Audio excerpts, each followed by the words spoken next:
Hi, I'm John Bader, author of Dean's List. I'm here with Mark Sheldon of Northwestern University. We're going to be talking about integrity and cheating in colleges. Mark, my first question is this: how do you define integrity in a college setting? Are there different meanings to different students? John, I think that it probably is an idea that is true for all students. The idea that a university has a particular objective which involves, at least for faculty, a collaborative search for truth and knowledge. Faculty in that setting want to get credit for the work they do. On the other hand, they depend on that opportunity for collaboration. That's very, very important to them. For students, it's a little bit different. Obviously, there's the competition for grades, the opportunity to get one's own work graded.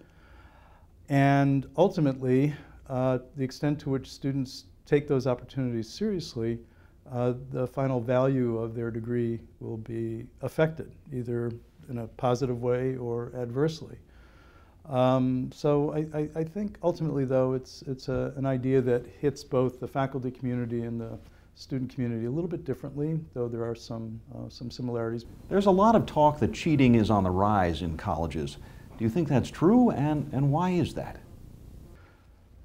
I'm not so sure. I do think that we're a lot more aware of it. I think that the availability of the internet obviously is a huge temptation. 4 o'clock in the morning, the student hasn't done the reading, hasn't begun the paper, and makes that bad choice to go online and begin cutting and pasting a paper.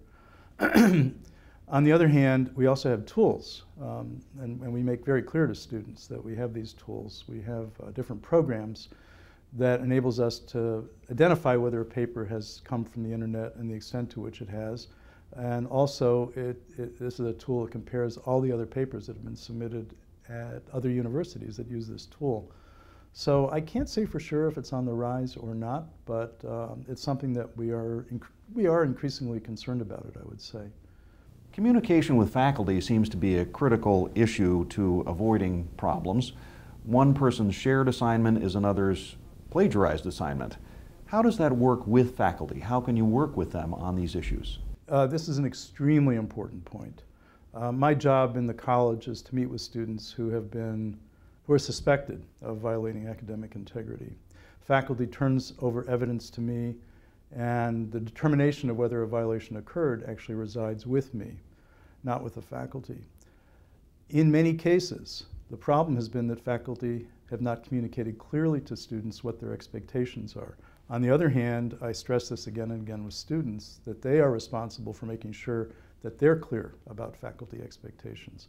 So it's very, very important that that kind of communication go on. And students assume that because they can do one thing in one class, that they can do the same thing in other classes. And I want to make sure that everyone is communicating, both faculty and students, about these matters. Do international students face a special challenge on the idea of integrity? Yes, I think they do. There are different conventions. And I've been meeting with students for about 10 years about these kinds of matters, and I've been significantly educated in this area. There are different conventions. And part of course, coming to an American university is learning what the expectations and conventions are. I feel very secure as far as our conventions are concerned. And when I meet with international students, I make sure that I stress the importance of their knowing what's expected. I meet with them at the beginning of the year. I do think they're a group that needs special attention in relation to these matters. Our faculty have said the same thing when they attend conferences overseas.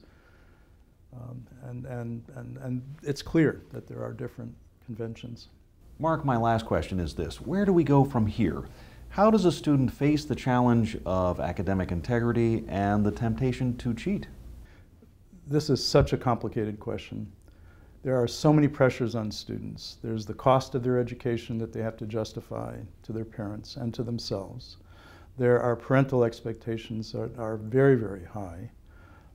There's the belief that students have that if they don't get straight A's, they're not going to get into medical school or law school or get a job.